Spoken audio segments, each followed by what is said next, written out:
Yes class 11th welcome once again.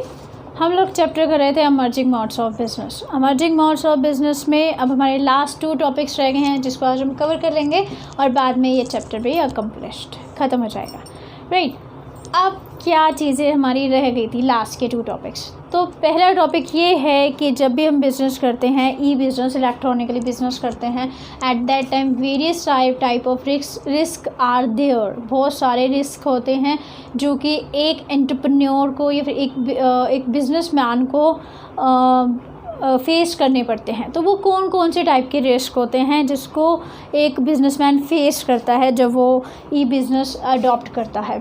Then फिर उन risk को कैसे दूर किया जा सकता है उसको भी आज हम पढ़ेंगे। इसके बाद ये चैप्टर ख़त्म।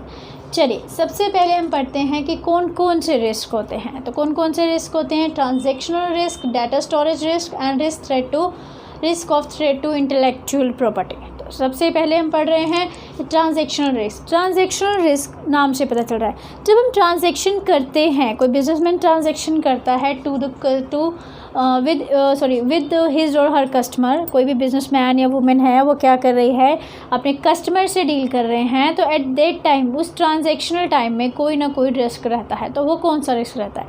जैसे ये हो सकता है कि सपोज़ किसी ने ऑर्डर दिया, किसी कस्टमर ने ऑर्डर दिया, बट बाद में ये चीज़ बिजनेसमैन डिनाई कर दे या फिर जो पर्सन है वो डिनाई कर दे कि इस आपका ऑर्डर तो हमें मिला नहीं। तो एक ये प्रॉब्लम हो जाती है। कई बार कस्टमर और बिज़नेस में ये प्रॉब्लम हो जाती है कि उन्होंने मनी दे दिया, मतलब उन्होंने पेमेंट कर दिया है, बट बिज़नेस की तरफ से आता है no I haven't received the money. तो यहाँ पर एक प्रॉब्लम क्रिएट हो जाती है। तो ये डिफरेंट टाइप ऑफ रिस्क यहाँ पर रहते हैं। तो देखते हैं कौन कौन से रिस्क होते हैं। First is default on order taking. कई बार दोनों में कन्फ्यूजन रहती है, जहाँ सेलर बोलता है कि आई हैवंट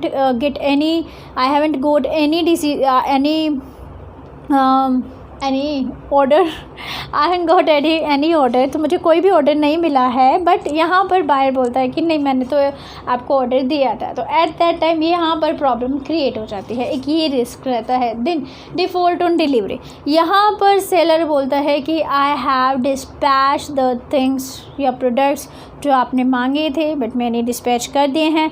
बट वहाँ पर बायर बोलता है कि I haven't received the things और प्रोडक्ट, मुझे तो मिले ही नहीं वो प्रोडक्ट। यहाँ पर फिर से डिफ़ॉल्ट हो गया।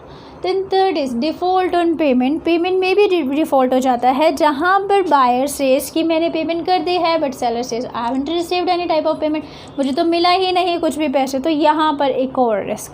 तो ये जो ट्रांजैक्शन करते हुए रिस्क होते हैं उसको हम ट्रांजैक्शनल रिस्क कहते हैं। Then second is data storage risk. Data को स्टोर करके रखा जाता है। We all know that. ये चीज़ तो आप बहुत बेटर तरीके से जानते हैं, तो ज़्यादा हम इसको नहीं इलेबोरेट करके बताएंगे। तो डेटा जब हम स्टोर करते हैं तो हमें बहुत से डर रहता है कि कोई हैक ना करे, कोई वायरस ना आ जाए। तो ये चीज़ें हमें बड़ी प्रॉब्लम क्रिएट कर देती हैं।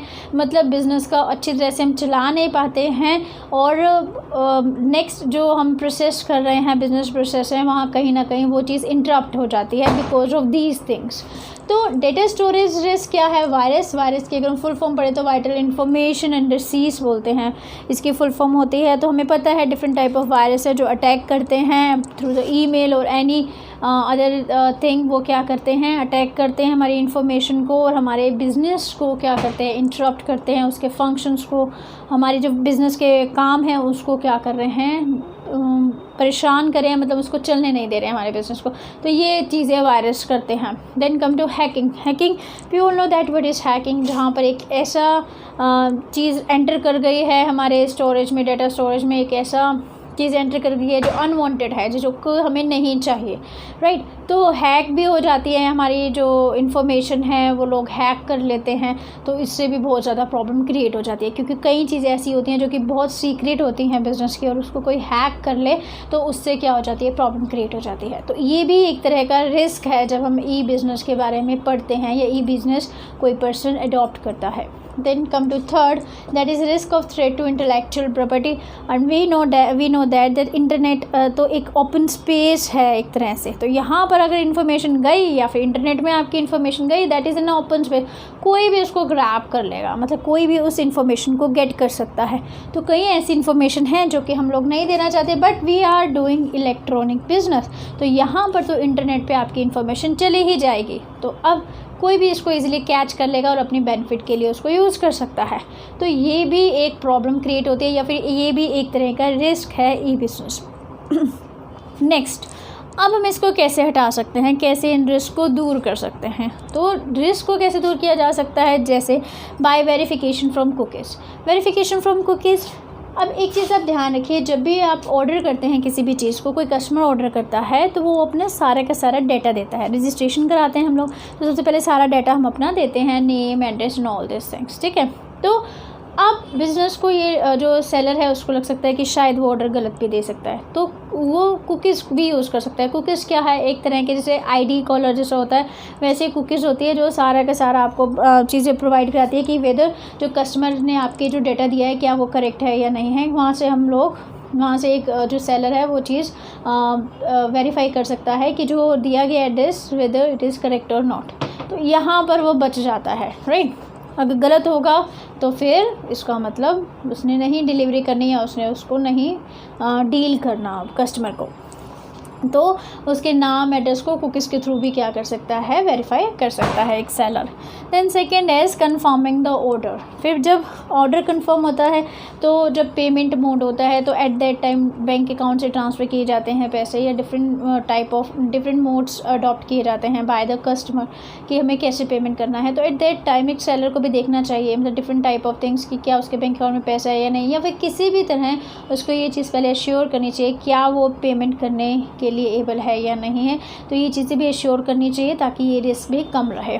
Then third is cryptography. Cryptography हम कब यूज़ कर रहे हैं, जब हम अपनी इंफॉर्मेशन को, क्रिप्टोग्राफी क्या है, इंफॉर्मेशन को एक कोड लैंग्वेज में लिखना, या फिर एक साइबर टेक्स्ट लैंग्वेज भी बोलते हैं हम इसको, कि ऐसे लैंग्वेज में लिखना जो कि अनरीडेबल है, जिसको कोई रीड ही नहीं कर पाए।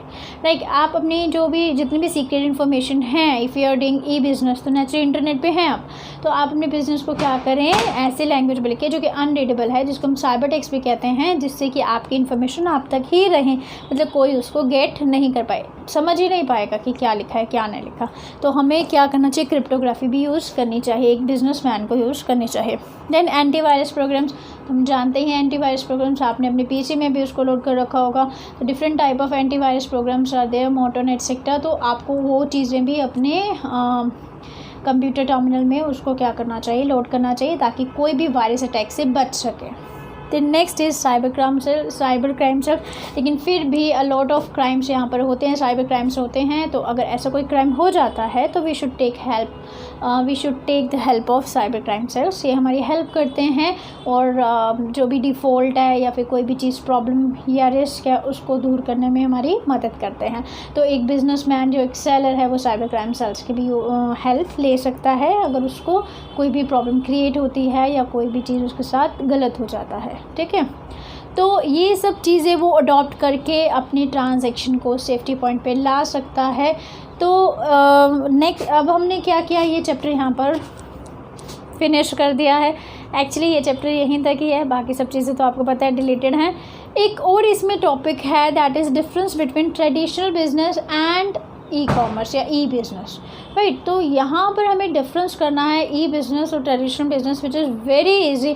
तो ये तो आप कर लेंगे, बस एक ये टॉपिक है ये आप कर लेंगे। मुझे पता है हमने पूरा चैप्टर पढ़ा, तो आपको पता है ट्रेडिशनल बिज़नेस में ज़्यादा इन्वेस्टमेंट की ज़रूरत पड़ती है, लेकिन ई बिज़नेस में इन्वेस्टमेंट की ज़रूरत ही नहीं पड़ती।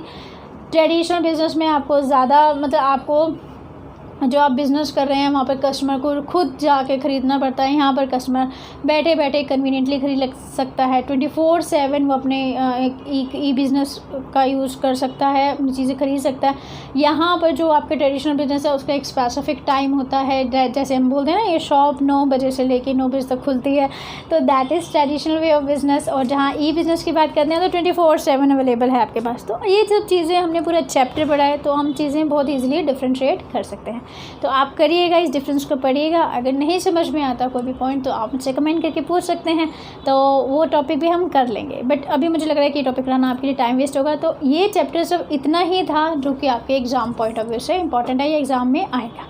ठीक है, तो आज के लिए इतना ही। समझ में आया है तो लाइक करना मत भूलिएगा, लाइक भी कीजिएगा, सब्सक्राइब भी कीजिएगा, और अगर लगता है कि किसी फ्रेंड को भेजना चाहिए या फिर शेयर करना चाहिए तो शेयर भी कीजिएगा, right. And last, thanks for watching.